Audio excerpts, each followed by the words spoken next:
Alors, chacun de nous, après avoir compris que nous sommes venus chercher Dieu, que Dieu est pour nous une raison de vivre, je vis pour l'Éternel, pour le servir, nous commençons maintenant à marcher selon le modèle de Dieu. Amen. Amen. Alors, peuple de Dieu, je vais donner mon thème. Je vais l'intituler « Où passeriez-vous votre éternité ?» Où passeriez-vous votre éternité? Peuple de Dieu, nous sommes de ceux qui vivent sur la terre.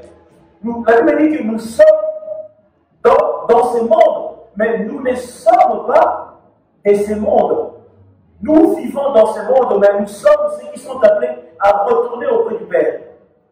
Nous sommes censés aller dans le lieu où Dieu a réservé pour nous.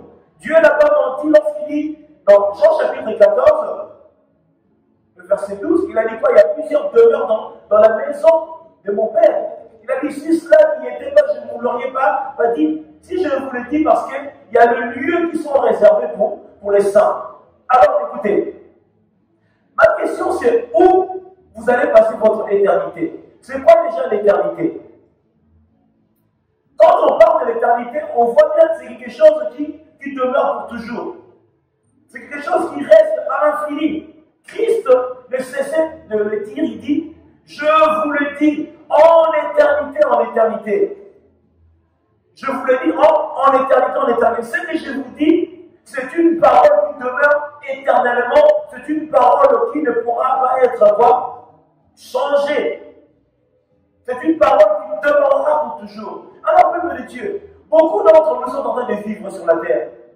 Nous voyons beaucoup. Moi, je vis à New York, je vis à Washington DC, je vis à Manhattan, je vis à Miami, je vis en Chine.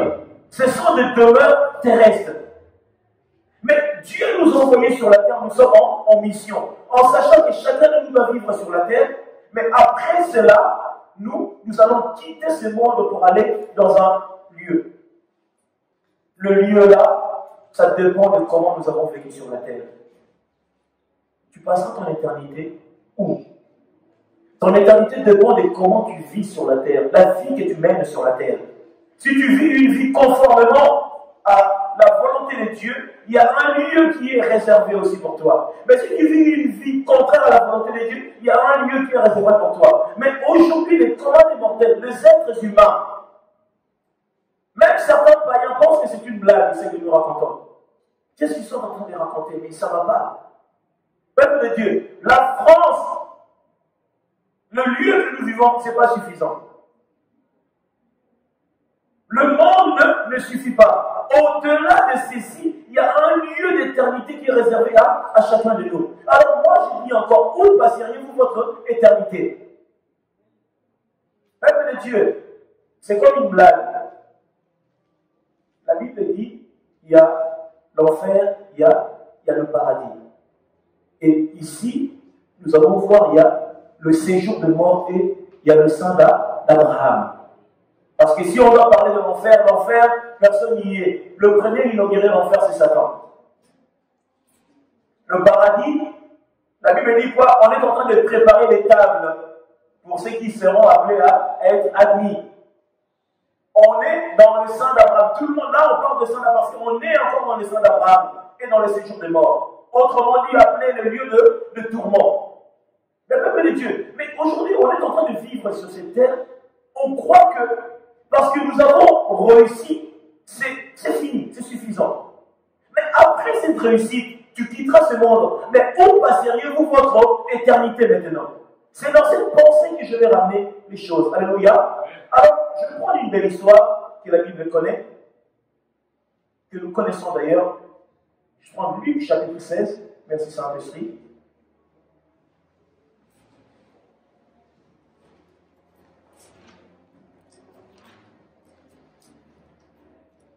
Alléluia.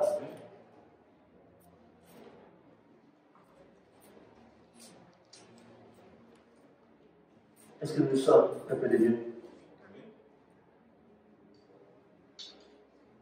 Je vais lire avec vous cette parole. Luc chapitre 16, nous y sommes. Alors, je vais donner la référence. On va commencer à partir du 19.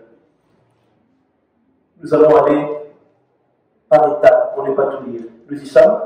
La Bible dit, il y avait un homme riche qui était vêtu de pourpre et de fin lin. Nous y sommes. Et qui, chaque jour, menait joyeusement et brillante vie. Joyeusement et brillante vie. Et un pauvre nommé Lazare était couché à sa porte, couvert d'ulcères et désirait comment se rassasier de miettes qui tombaient de la table du riche. Et même le chien venait encore lécher ses ulcères. Le pauvre mourut et il fut porté par les anges dans les seins d'Abraham plutôt. Et le riche mourut aussi et il fut enseveli dans les séjours de mort. Alléluia. Et il leva les yeux et, tendu qu'il était en proie au tourment, et il vit de loin Abraham et Lazare dans son sein. Alléluia. Et Lazare dans son sein. Nous y sommes. La Bible parle, il y a un apôtre qui posait sa tête sur le sein du Seigneur. C'est la personne de Jean. Alléluia. Et c'est là où on ressent, c'est ressenti le battement du cœur. C'est pour cela, la Bible dit, c'est la raison pour laquelle la révélation lui a été donnée pour même nous dire ce qui sera amené à la suite des temps. Bref, ça c'était une parenthèse. Écoutez, je vous invite à vous asseoir, peuple de Dieu. La Bible nous parle ici que il y avait un homme. La Bible n'a pas cité son nom. Ils ont dit seulement, il s'appelle l'homme riche. Cet homme riche, il s'habillait de pourpre. Il s'habillait de fin lin. Il avait une vie somptueuse, une vie extraordinaire. Et on parle d'une personne, un certain Lazare. Lazare, il était quoi? Il était pauvre. Il était qualifié de pauvre. Dans sa pauvreté, autrement dit, il faut dire que là où il y avait le riche, il y avait Lazare, c'est lui qui était dans la même pièce. Ils étaient au même endroit. Mais le riche, il mangeait à sa faim. Et lorsqu'il mangeait, le miette de pain tombait où? Tombait par terre. Et Lazare, il mangeait le miette de pain qui tombait de la table du riche. Lorsque nous regardons cette histoire, nous comprenons dans la thématique, nous sommes dans un temps où le riche est en train de se grassouiller, il est en train de manger à sa faim, mais le pauvre est même minimisé, le pauvre est même dédaigné. La pauvreté devient même objet de moquerie. Pourquoi? Parce que la personne est pauvre. Mais peuple de Dieu, on ne dit pas parce que celui qui est riche, il est maudit ou il ira forcément en enfer. Non, c'est une fausseté. Mais on est en train de ramener la pensée, la thématique que celui qui est riche, il peut des fois quoi? Oublier la réalité des choses de la vie à cause de sa richesse. Avoir la richesse, ce n'est pas un péché. Mais cependant, lorsque nous sommes riches, il faut la richesse avec quoi? Avec Christ, dans la compassion, dans l'amour du prochain. Si je suis riche, je n'ai pas l'amour du prochain, à quoi ça me servirait ma richesse? Et ici, la personne de Lazare était pauvre, à tel point que lorsque l'autre mangeait, il était en train de quoi? De se nourrir de miettes de pain. Peuple de Dieu, voyez la méchanceté de l'homme, à tel point que l'homme qui est assis par terre se nourrissait de miettes de pain.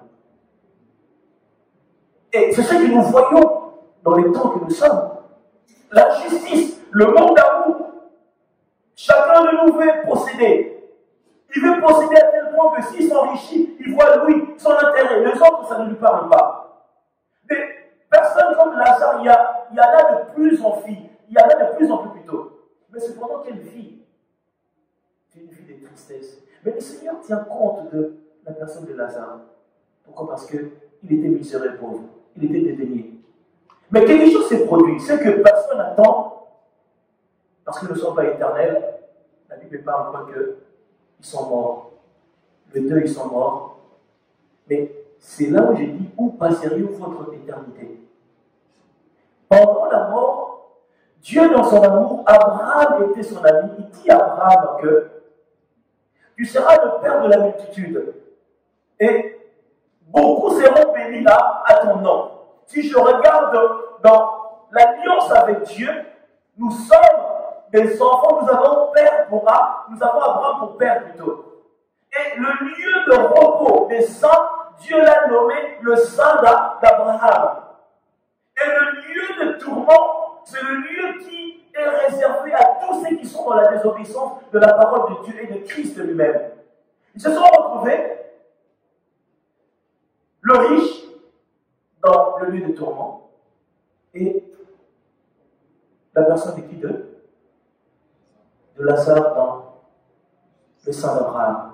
Peuple de Dieu, c'est là où nous commençons à comprendre une chose, que cette vie, elle est éphémère, sans Christ. Peuple de Dieu, on est en train de vivre une vie, parce que certains d'entre nous, nous sommes en Europe, beaucoup sont prêts à tout, de se retrouver dans un lieu où on dit il y a la vie, en Europe. On est en train de courir. Il est prêt à tout, il est même prêt à vendre tout ce qu'il a pour venir. Pourquoi? Parce qu'on lui a dit ici, on trouve le bonheur. C'est comme l'Eldorado. Un lieu, ça sera pour moi merveilleux de faire grandir mes enfants. Mais peuple de Dieu, le vrai passeport que nous pourrions avoir, l'identité, c'est plutôt céleste dans le sein d'Abraham. Pas dans le lieu de tourment. On veut posséder, on veut s'enrichir. Mais peuple de Dieu, beaucoup d'entre nous font attention, c'est que après cette vie, qu'est-ce qui se passe après? Après cette vie. Nous regardons dans cette existence, quelqu'un, depuis sa naissance, l'adolescence, adulte, vieux, il n'a pas fait attention à Dieu. Mais lorsqu'il commence à être vieux, il se pose des questions, mais où est-ce que je vais aller quand je vais mourir? Mais dans la vieillesse. Mais pendant la jeunesse, Dieu n'existe pas. Si Dieu n'existe pas, mais quand tu as peur, tu ne connais pas, c'est l'inconnu qui t'attend. Tu ne sais pas qu'est-ce qu'il y a de l'autre côté. Tu commences à te poser des questions. Oh, je vais peut-être aller à l'église, voir qu'est-ce qui se passe. Peut-être si Jésus-là existe vraiment. Mais toute sa vie, Dieu n'a pas existé. C'est une tristesse. Mais où passeriez-vous votre éternité? Moi, je te garantis, Dieu a mis le séjour de mort pour ceux qui sont désobéissants à sa parole. Mais Dieu a établi le sang d'Abraham, c'est un lieu de repos, à l'attente de quoi? D'être pris pour être amené dans le paradis de Dieu. Combien d'entre nous font attention à ces choses-là? Moi, je m'en pose des questions. Église de Dieu, frères et sœurs en Christ, même toi qui es chrétien, toi qui es un enfant de Dieu, tu dois veiller à cela. Veille. Venir à l'église, ça ne nous garantit pas le royaume des cieux. C'est une fausseté. Il y en a qui viennent à l'église dans la sorcellerie, il y en a qui viennent à l'église, ils sont des ennemis de l'évangile, ils viennent pour combattre l'église, mais ils viennent à l'église tout le temps. Ils viennent à l'église tous les jours. C'est des vrais habitués, mais ils sont dans la sorcellerie. Quand tu me dis que comme il vient tout le temps à l'église, c'est une garantie pour lui d'aller au ciel. Mais non. On y rentre au ciel lorsqu'on est en commun accord avec l'éternité. L'éternité qui est conforme à la parole de Dieu. C'est que Christ nous a donné. Cette parole est esprit et vie. Mais qu'est-ce que tu en fais de cette vie? Quand on parle de la vie, on parle de l'éternité. Cette parole est esprit et vie. Quelle vie? C'est de l'éternité. Lorsque tu conçois la parole, lorsque tu gardes la parole, elle t'amènera vers quoi? Vers le sein d'Abraham. Il était riche. Il pouvait faire ce qu'il veut de son argent. On ne lui obligeait pas de donner au pauvre Lazare. Mais il a manqué de compassion. Il a manqué d'amour. À tel point que celui qui était à ses pieds devait se nourrir de quoi? De miettes de pain qui tombaient. Et la Bible précise que Lazare avait quoi? Il avait des ulcères. Il souffrait, il était malade. Pauvre malheureux, malade, appauvri, il n'a pas l'argent pour se nourrir. Donc ça veut dire quoi? Tout ça, ça fait beaucoup. Le riche devait prendre en compte de cette personne. À cause de cet acte, Dieu a jugé bon de ne pas l'amener dans son repos. C'est ce qui s'est fait pour beaucoup d'entre nous. Le royaume des cieux, la rébellion a été forcée. Ce sont les violents qui s'en emparent. Cette violence ne se fait pas de manière à manifester dans la chair, mais la violence dans de bonnes œuvres. Donc comment nous vivons auprès du prochain, comment nous manifestons des choses excellentes. Dieu attend de chacun de nous de faire ce qui est bien. Dieu attend de chacun de nous de vivre cette vie, surtout en ce moment où tout le monde veut avoir une vie chaleureuse, tout le monde veut avoir une vie de grâce, une vie excellente. Personne ne veut la pauvreté. La pauvreté, c'est pas un péché au fait d'être pauvre. Ce n'est pas une faute d'être pauvre. Dieu a dit, le pauvre et les riches, c'est moi qui ai eu à les créer, je les ai mis sur la terre. Mais cependant, on peut avoir de la compassion pour celui qui n'en a pas, pour lui apporter notre contribution. C'est que le Seigneur attend de chacun de nous. Nous y sommes, peuple de Dieu? Alors voilà. Alors, c'est que, je vais reprendre le texte. Nous y sommes?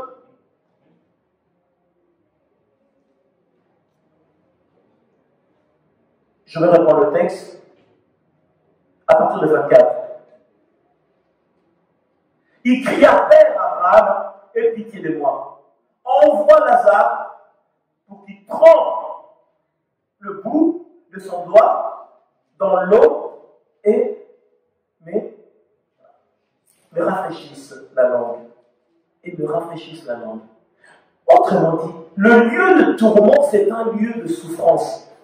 C'est un lieu où il n'y a pas d'eau. C'est un lieu qui est réservé pour les désobéissants. Dieu a dit il y a un lieu de tourment. L'Éternel parle de lieu de tourment. Autrement dit, il n'y a pas de quoi se rafraîchir. C'est lui que tu privais un bout de pain. C'est lui qui était assis sur ta table. En dessous plutôt, si je peux m'exprimer ainsi. Que tu n'avais même pas d'égard par rapport à cette personne. Mais tu dis à Abraham, le père, de dire à qui à Lazare de tremper son doigt et pour pouvoir venir me rafraîchir la langue parce que j'ai tellement chaud, ici il fait tellement chaud. Peuple de Dieu, il y a une chose que Dieu a fait. Il y en a qui disent que ce Dieu-là, il est méchant, comment ça se fait d'autres vont souffrir et tout. Mais il a mis les règles sur la terre, ce que nous sommes censés faire. Pour ne pas y aller là-bas, il faut écouter. Si tu n'écoutes pas, tu iras là-bas. Mais la même personne qui ne faisait pas attention à cette personne, mais il demande dans le lieu de tourment si on peut quoi? On peut venir le rafraîchir. Parce qu'il avait soif. Il a dit, car je souffre cruellement dans cette flamme. Abraham répondit, mon enfant, souviens-toi que tu as reçu tes biens pendant ta vie, et que Lazare a eu de maux pendant la sienne. Maintenant, il est ici consolé et toi, tu souffres. La Bible dit bien, maintenant que l'autre est consolé, mais toi, tu souffres.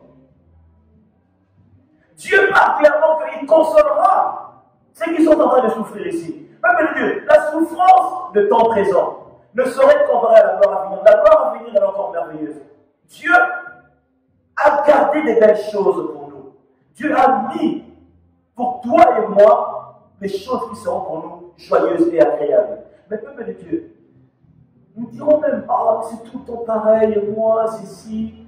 Ça, c'est le prix à payer. Si l'apôtre Paul commençait à dire, ouais, moi, j'ai été prêché à Rome, je vais aller prêcher. S'il commençait à se lamenter, mais l'évangile ne nous serait pas parvenu quand même. Il a payé le prix. C'est le prix. Ce n'est pas un sacrifice énorme. Seulement, lève-toi et marche. Le fait de vidéo aujourd'hui, tu as payé un prix. Tu as payé un prix. Peuple de Dieu, il faut, en tant que chrétien, que tu gardes en mémoire qu'il y a le sang d'Abraham, il y a le séjour de mort. À chaque fois que tu vas chavirer, que tu vas tomber, rappelle-toi des séjours de mort et des sang d'Abraham. Est-ce que l'acte que je pose sera conforme au sein d'Abraham ou au séjour de mort? Tu commences à changer comme ça. Tu vas équilibrer ta vie par rapport aux œuvres mortes qui nous conduira dans les séjours de mort. Nous vivons sur terre. Dieu nous a établis. Le Seigneur nous appelle à quoi? À aimer nos prochains. Et lorsque tu aimes ton prochain, tu dois lui donner la part qui te revient à lui ou à elle. Est-ce que vous ne pourriez pas vous sacrifier des fois, peuple de Dieu? Vous savez, un enfant de Dieu, lorsque tu arrives à un niveau où tu commences à te sacrifier toi-même, tu as atteint un niveau. Oui, dans la douleur, tu peux dire, ah Seigneur, vraiment, oui. Deux fois ça passe par la douleur, mais tu payes un prix. C'est ce prix-là qui devient agréable à Dieu. Dieu aime cela. Il a accepté sa condition que Dieu lui avait imposée. Il n'avait pas demandé à être pauvre. Le Seigneur l'a voulu dans la pauvreté. Mais cependant, la Bible nous dit quoi? Pendant la récompense, il a été consolé. Dieu nous consolera. Voyez les peines que nous avons là. Au ciel, au ciel, il n'y a pas de larmes. On ne pleure pas là-bas. C'est un lieu de joie. C'est un lieu de paix. Et dans les séjours de mort, c'est là où on pleure. Mais pourquoi? La Bible nous parle, il y avait un intermédiaire. La personne de Abraham. Abraham, qui est le propriétaire du lieu établi par le Seigneur, le Dieu Tout-Puissant lui-même. Il était un intermédiaire entre celui qui est de l'autre côté et celui qui est dans le lieu de paix. Il lui dit clairement que l'autre a souffert. Il a reçu son lot de maux sur la terre, la souffrance qu'il a eue. Mais ici, j'aime bien ce mot, il a dit quoi? Il est consolé. Quand le Seigneur essuiera nos larmes, il nous donnera une joie. Ah, toi mon fils, toi ma fille, tu as tellement souffert sur la terre, voilà ta récompense. Peuple de Dieu, la récompense, c'est une paix que le monde ne peut te donner, une joie. Les inquiétudes sont disparues. Tu vis une vie joyeuse, et tu te consoles, tu te régénères dans la joie. C'est ce que le Seigneur attend de chacun de nous. Mais on s'y prépare pour cela. La Bible dit quoi? Que Satan, il est descendu du milieu de nous, sachant qu'il a peu de temps. Et je vous dis, nous sommes rentrés dans ces cibles. Il a peu de temps, Satan a peu de temps. Le temps est compté. Le temps est compté.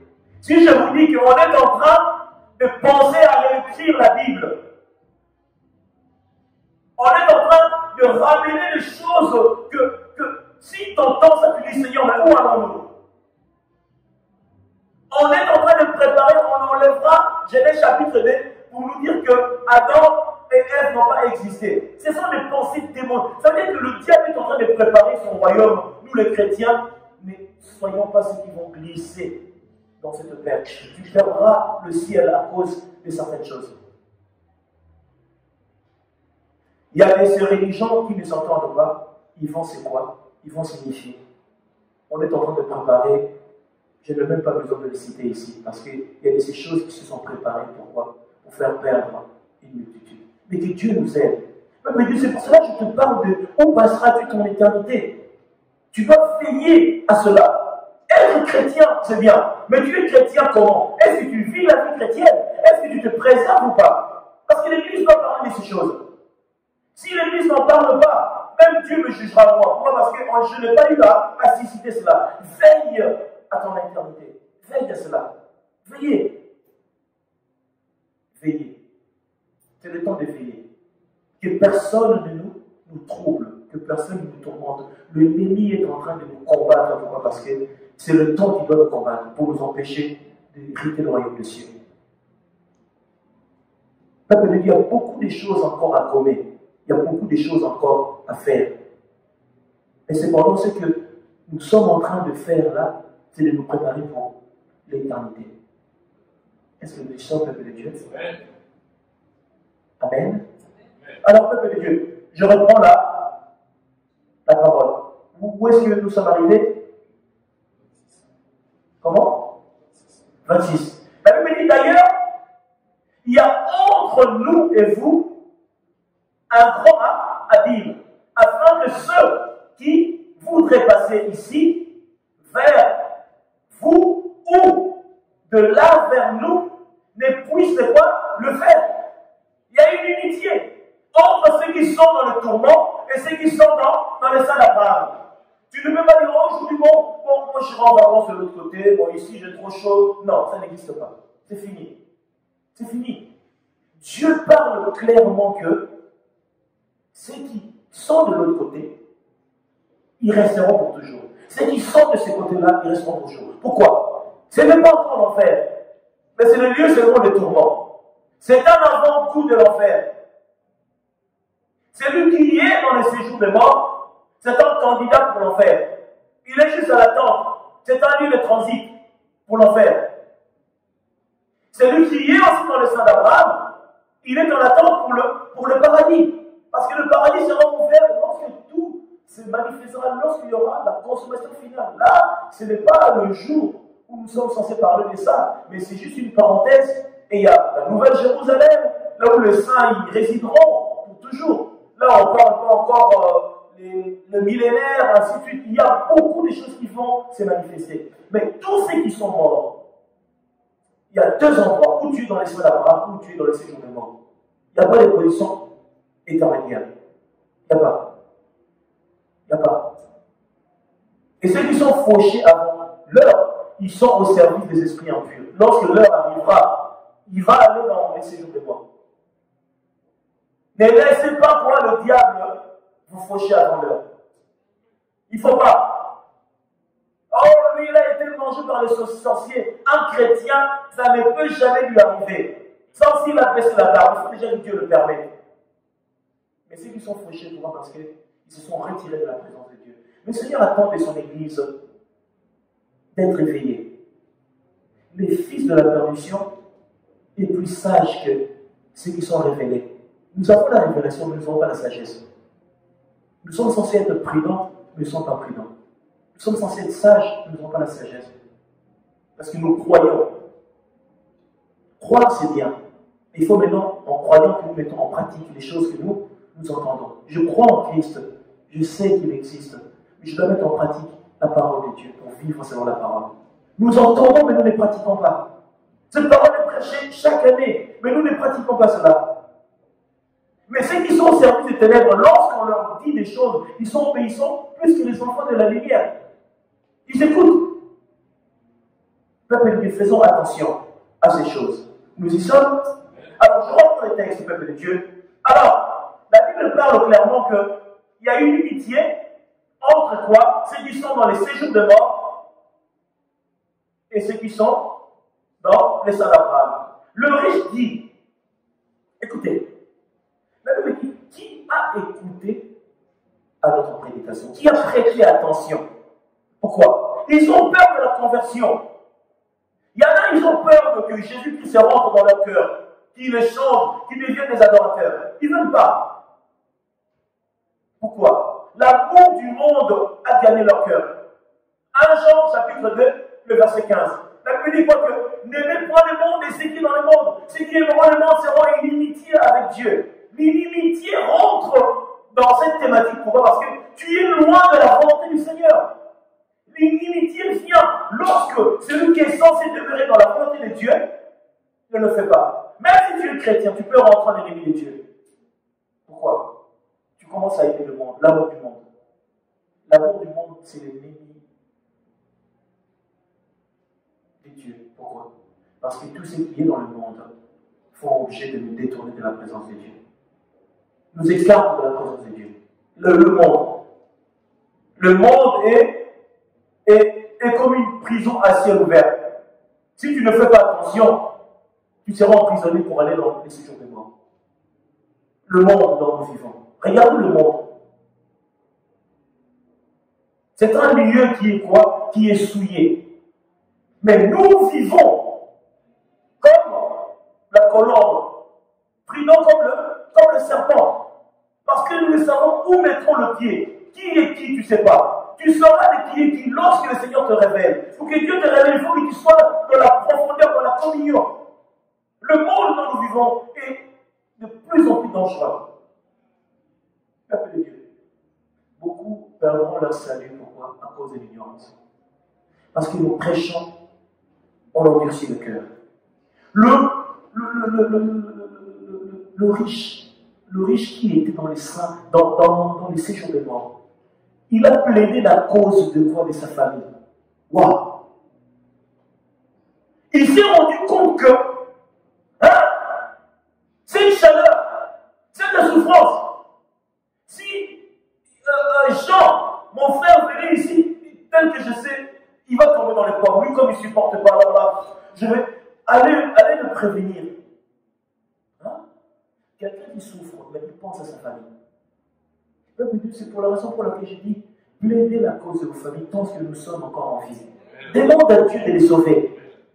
Il y a de ceux qui sont dans nos familles, quand on leur parle du salut, ils sont en train de bouder. Ils sont en train de faire le fier. Ces choses sont réelles. Plus vraies que la vie elle-même. Ça existe, ces choses. Mais les gens, ils attendent passer de l'autre côté pour commencer à croire. Ah, c'est la raison pour laquelle, regardez dans les églises, il n'y a pas foule, hein. Mais s'il y a un match, tu vas voir. Waouh! Il y a un match, hein. Il y a des personnes qui courent derrière un ballon comme ça, il y a une foule, ils sont à fond dedans. Mais lorsqu'on vous parle de où passeras-tu ton éternité, tu es en train de bouder. Tu boudes pour rien en plus. Tu boudes pour rien. Le jour où tu meurs, demandez à Dieu, ceux qui meurent, comment est-ce qu'ils pleurent, de vous montrer comment est-ce qu'ils pleurent. Comment une âme humaine, comment l'âme pleure, comment l'âme regrette. Comment une âme regrette? Ah, si je savais. Ah, mon Dieu, qu'est-ce qui m'a pris? Ah, pourquoi? À cause de quoi? De ce que le monde lui a donné. Il est perdu. Celui qui est dans le tourment pense à sa famille. Il dit, alléluia, je te prie donc, Père Abraham, parce que Abraham était un intermédiaire, d'envoyer Lazare dans la maison de mon père. Il n'a même pas compris que Lazare, là où il est, il ne peut plus revenir en arrière. Il a dit donc, Lazare assèche et tu peux étancher ma soif. Lazare, il peut être envoyé. Il croit que Lazare est là pour lui. Ah, Seigneur, que Dieu nous accorde miséricorde et grâce. Dans la maison de mon père, car j'ai 5 frères. 5 ministères. 5 frères. Qui sont en train de représenter la volonté de Dieu sur la terre. 5 églises qui sont censées parler de la volonté de Dieu, manifester la grâce et la faveur. Ceux qui entendent ouvrent son cœur et marchent avec Dieu. Ceux qui ne veulent pas écouter, c'est leur problème. J'ai 5 frères.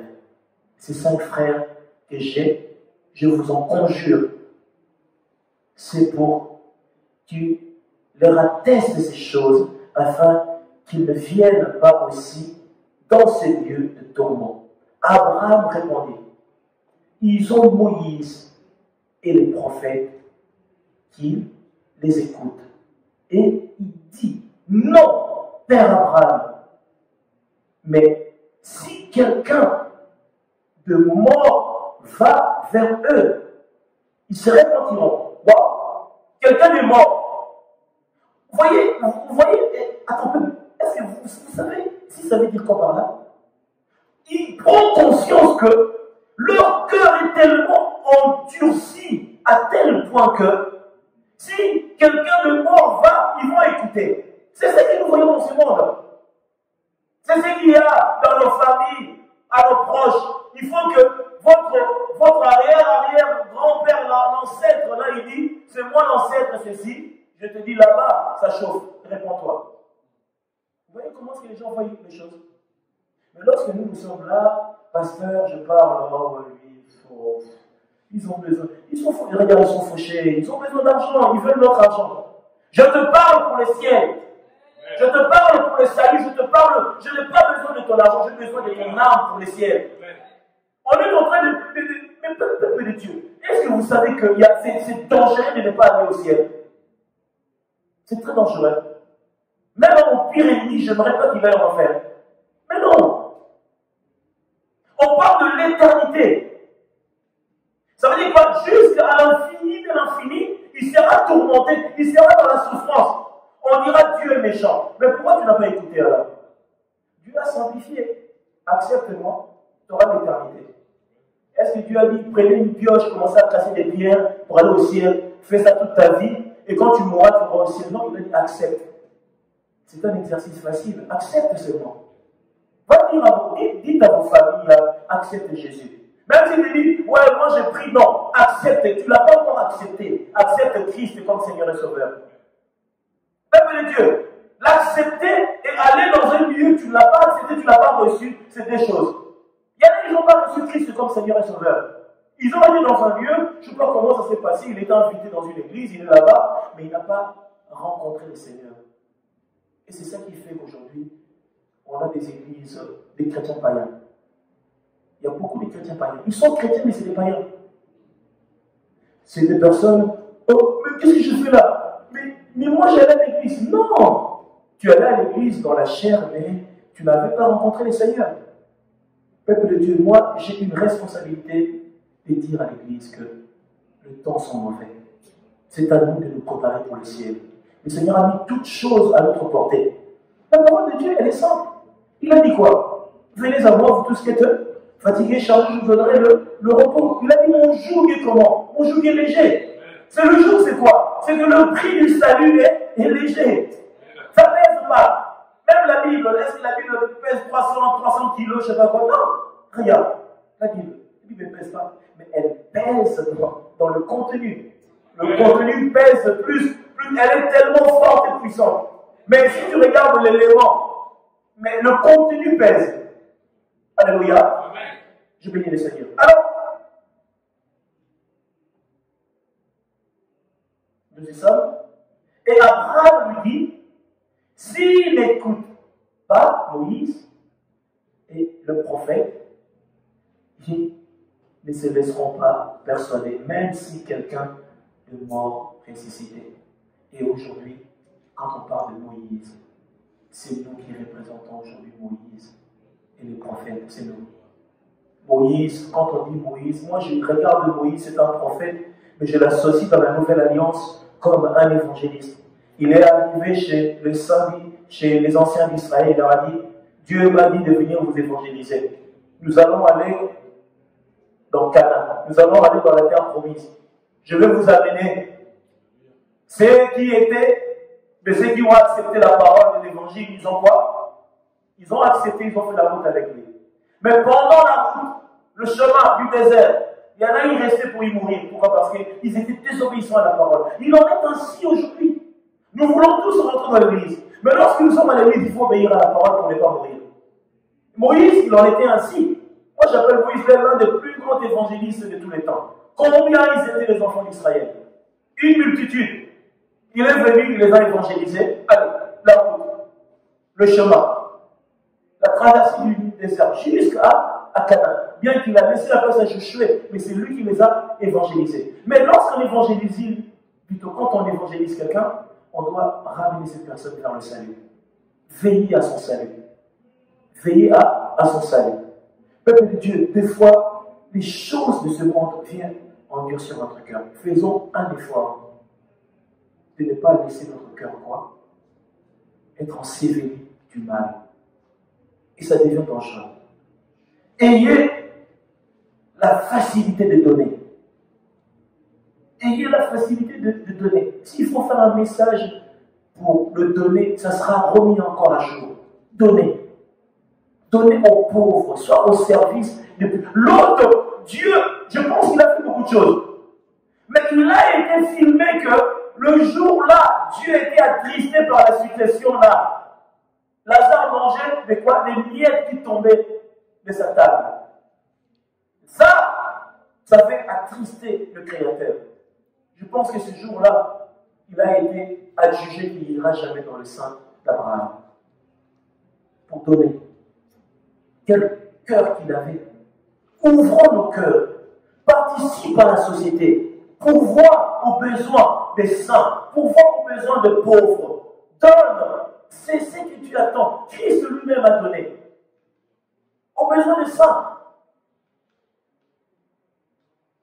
Il y en a que ceux qui sont dans le monde, ils ont besoin. Ne passe pas lorsque tu vois quelqu'un. Cependant, tu pries pour cet argent. Donne aux pauvres. Participe. Fais ta part.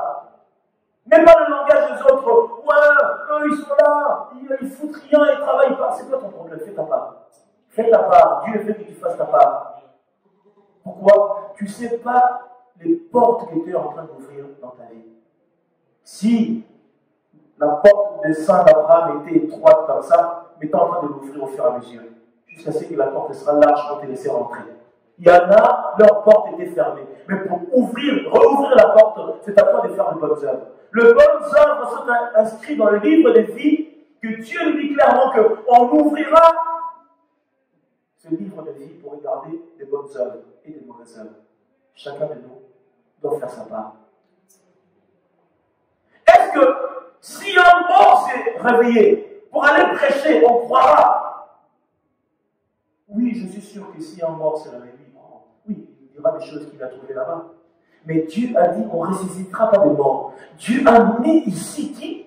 Il a mis le corps du Christ, le saint ministère. Pourquoi? Pour ramener le salut auprès de son peuple. Et chacun de nous doit faire quoi? De faire attention et de l'accepter de vivre avec. Alléluia. Ce qui nous privera le ciel, ne nous y trompons pas. C'est notre manière de vivre qui nous empêchera d'hériter le royaume des cieux. Lorsque le Saint-Esprit vient habiter dans l'homme, il fait quoi? Il lui donne le fruit de l'esprit, l'amour, la compassion, la bénédiction, tout ça qui va de pair. Mais cependant, de l'autre côté, nous avons ce qui est en désaccord avec la volonté de Dieu. Mais pour ce qui est du royaume des cieux, alléluia, je vais prendre la Bible.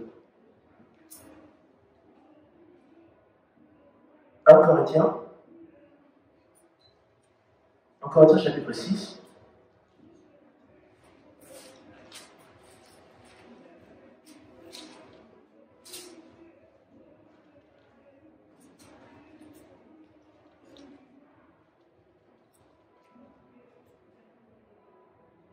Alléluia.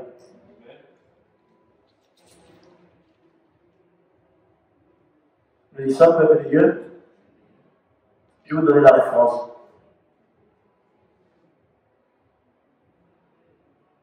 Je commence à partir de 8 pour une meilleure compréhension, pour ne pas tout lire. La Bible dit, mais c'est vous qui commettez l'injustice et qui dépouillez, c'est envers des frères que vous agissez de la sorte. Alléluia. Ne savez-vous pas que les injustes n'hériteront pas du royaume des cieux? Alléluia. Ne vous y trompez pas, ni les débauchés, ni les idolâtres, ni les adultères, ni les efféminés, ni les homosexuels, ni les voleurs, ni les cupides, ni les ivrognes, ni les outragés, ni les ravisseurs n'hériteront le royaume de Dieu. Alléluia. La Bible est claire, peuple de Dieu. Aujourd'hui, on est dans l'Europe. Va maintenant dire à un homosexuel que ça c'est pas bien ça. T'as un procès, hein? T'as un procès. On va t'amener un procès, on va t'arrêter. Mais le ciel, je parle en qualité, là on est dans un royaume ici. Ça c'est la maison de Dieu. Ici, si tu vis dans cette vie, tu rentres en enfer. Tu rentres en enfer. Aujourd'hui, le lesbianisme est devenu une culture. Être homosexuel, voilà. Oh, ils font ce qu'ils veulent, ils font du mal à personne. C'est une grosse faute. Aujourd'hui, l'adultère est embelli. Comme on prend, vous voyez, comme on prend du chocolat, on met un emballage bien propre, c'est embelli. Oh, mais vous savez, nous, l'adultère.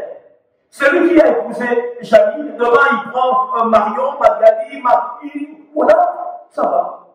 C'est une faute. La Bible le dit, tu n'hériteras pas le royaume des cieux. Même nous les hommes, il y a des hommes qui sont en train d'échanger des femmes, ils croient que c'est la fête. Vous croyez que c'est la fête? Ah d'accord. C'est bien. Il est permis de se marier une fois. C'est pour cela faites un bon choix. Faites un bon choix. Une fois. Un seul mariage, un seul baptême. Si tu te changes, la Bible dit on appelle ça l'adultère. Demain, tu maries avec l'autre. Demain, pour l'autre, ça ne plaît plus. Mais on est en train de se moquer de Dieu. Il y a des choses que nous laissons passer, mais au ciel, ça ne passera pas. Aujourd'hui, on doit nous condamner parce que nous condamnons l'homosexualité. Mais ceux-là que vous laissez faire ici, au ciel, ils seront condamnés. La Bible est claire. La Bible a cité les ivrognes. Un ivrogne, écoutez mes Dieu. J'entends dire, on boit un peu, c'est pas. On fait embellir. Vous savez, dans ce monde, on fait embellir le péché. On doit l'embellir. On doit l'embellir. Embellissez ça. La Bible dit, à la naissance de certains prophètes, il leur avait été interdit des liqueurs fortes, de l'alcool. Pourquoi? Parce que l'Esprit de Dieu ne s'accoutume pas avec l'alcool. Dieu sait pourquoi. Dieu a dit à celui-ci, il doit vivre de telle manière. Pourquoi? Parce que Dieu vit conformément à sa volonté. Certaines femmes qui ont même une grossesse, il leur avait interdit de l'alcool, des choses. Pourquoi? Parce que ça doit déranger la croissance de l'enfant. L'enfant doit...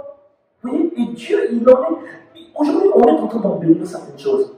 Peuple de Dieu, si on laisse passer cela, la loi d'ici, au ciel, ça ne passe pas. Parce que dans l'éternité, ça ne passe pas.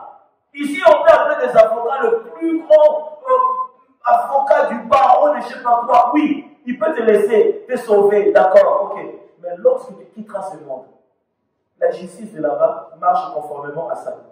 C'est ça la Constitution. Ils vont dire, bon, viens ici. Ouais.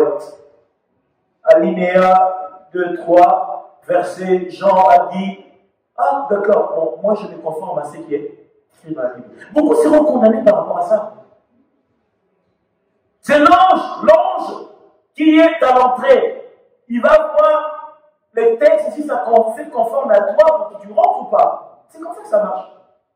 Certains ne verront même pas les seigneurs, ils s'arrêteront avec les anges. Tu vas régler tout là avec les anges.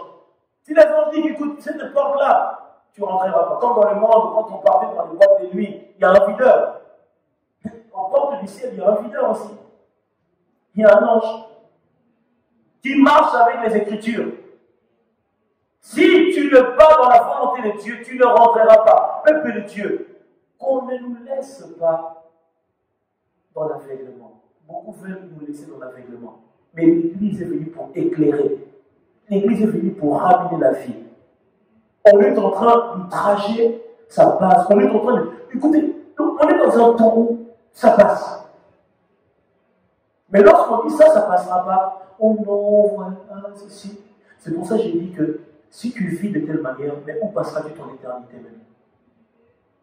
La pensée de ce message mais vient d'ici. C'est lui qui vit dans cette vie, où il passera son éternité. Ça sera où? Dans le sein d'Abraham ou dans le séjour de mort? Mais moi, je vous garantis que ça sera dans le séjour de mort. Que l'Europe ne nous trompe pas. Que les États-Unis d'Amérique ne nous trompent pas. Ah, moi j'habite, comme je voulais dire, moi j'habite à Washington et tout, c'est bien. Mais est-ce que tu vis dans la volonté de Dieu? Il y en a, il habite à Karachi, je ne sais pas où, au fin fond de je ne sais pas quoi, mais il a la communion avec le Seigneur. Moi, je suis riche, j'ai 300 hôtels, j'ai des Bentley, Ferrari, c'est bien. Mais est-ce que tu as Jésus-Christ? Tu es sûr qu'après, c'est bien, là, tu vas au ciel ou pas? Église, faisons attention. Car les jours sont mauvais. Faisons attention. Préparons-nous pour le ciel. Moi, j'ai entendu un homme de Dieu qui a dit, selon la Bible, nous sommes dans la nouvelle alliance, mais les Hébreux et tout ça là, nous sommes en train de nous rapprocher de l'Apocalypse et on est en train de rentrer dans les derniers textes pour l'accomplissement. On est en train, là, il a dit là, on est même dans un Jean, dans 2 Jean. C'est-à-dire qu'il va vraiment dans l'ordre de la Bible, c'est-à-dire que nous nous approchons. Lorsqu'on arrivera dans l'Apocalypse 1, 2, 3, 12 et 20, cette parole sera prêchée à toute la création, on reviendra à la fin. Donc, je ne sais pas si l'Esprit l'a inspiré cela, mais il a dit là, nous sommes dans les 1 Jean. On est dans les 1 Jean. C'est-à-dire que si nous sommes dans les 1 Jean, il faut que nous fassions attention. Après, nous rentrerons dans les derniers textes pour atteindre la consommation finale. Il faut faire attention. Église de Dieu. La problématique, c'est quoi? C'est que l'amour de l'argent nous écarte aussi de la volonté de Dieu. Alléluia. J'ai beaucoup de textes à présenter, mais nous prenons 1 Timothée. Je vais vraiment faire vite, j'ai assez parlé.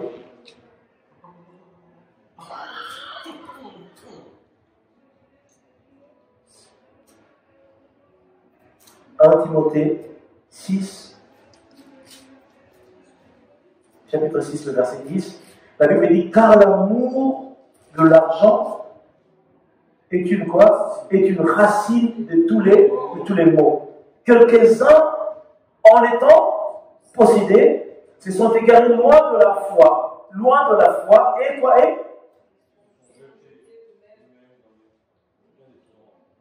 ils se sont rejetés eux-mêmes dans le tourment. Le lieu de tourment a été associé à quoi? À certaines de ces personnes dont l'argent. Peuple de Dieu, l'argent, c'est un poison. On en a besoin, mais c'est un poison. Ça consume l'âme et l'homme devient aigri lorsqu'il n'en a pas. Beaucoup de saints, ils ont perdu leur sainteté à cause de l'argent. Beaucoup, ils ont perdu leur salut à cause de l'argent. Ça vient nous apporter un équilibre, mais nous ne devrions pas en aimer cet objet. Mais quand on commence à l'aimer, on devient perdu. La Bible dit quoi? C'est quoi? C'est une racine de tous les maux. Tous les maux. La Bible globalise racine de tous les maux. Et certains qui se sont jetés dessus se sont retrouvés dans des tourments. Un riche qui perd sa richesse, il va se suicider. À cause de l'argent, il va se suicider. Et celui qui se suicide n'héritera jamais le royaume des cieux. Est-ce que nous le sommes ou pas? Même si ton problème est dramatique, je ne sais pas comment, ne va pas te suicider. Tu rentres en enfer. Est-ce que vous me dites ça ou pas? Même si ton problème dépasse, vraiment tu dis, là vraiment, je meurs. Mais je vais me précéder la mort, je vais me tuer moi-même. Ne le fais pas. Tu rentres en enfer. C'est lui qui a le droit d'ôter la vie, c'est Dieu. Même Satan n'a pas le droit. Si Dieu ne dit pas à Satan d'y toucher, il fera rien. Il n'a pas le droit. Il n'a aucune personne quitte ce monde si Dieu ne le permet pas. C'est Dieu qui permet le départ de chacun. Alléluia. Que notre situation ne soit pas dramatique pour autant, car le Seigneur est amour. Nous disons ça? Alors, comme je dis, je vais vraiment pas aller loin. Je pense que je vais m'arrêter par là. Je voulais seulement dire à l'Église que il y a deux personnes. Un, il était dans la richesse, l'autre, il était dans la pauvreté. Mais je précise encore, être riche, ce n'est pas un péché. Être riche, ça ne veut pas dire que tu es maudit ou non. Cherche la richesse avec Jésus.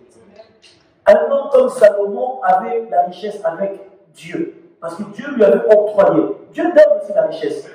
Mais cependant, celui qui a la richesse en Dieu, il commettra des gaffes comme le riche avec Lazare. Mais celui qui a Dieu, il a la richesse dans la compassion, dans l'amour, en aidant, il fait la volonté de Dieu. Et la pauvreté ne doit pas être dédaignée aussi. Pourquoi? Parce que Dieu lui-même a fait qu'il y ait des pauvres et des riches. Mais cependant, nous sommes censés, celui qui a une position favorable peut apporter un soutien à celui qui n'en a pas. C'est ce que Dieu attend de nous. Nous étions miséreux, pauvres. Jésus-Christ, qui est Dieu, a accepté de mourir à la croix pour nous. Alors moi, je pense que notre éternité dépend de notre manière de vivre. Si tu vis sur la terre, tu comprendras que si je quitte ce monde, j'irai au ciel auprès du Seigneur.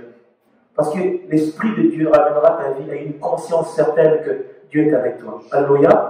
Que Dieu bénisse l'Église. Merci Seigneur. Que Dieu bénisse.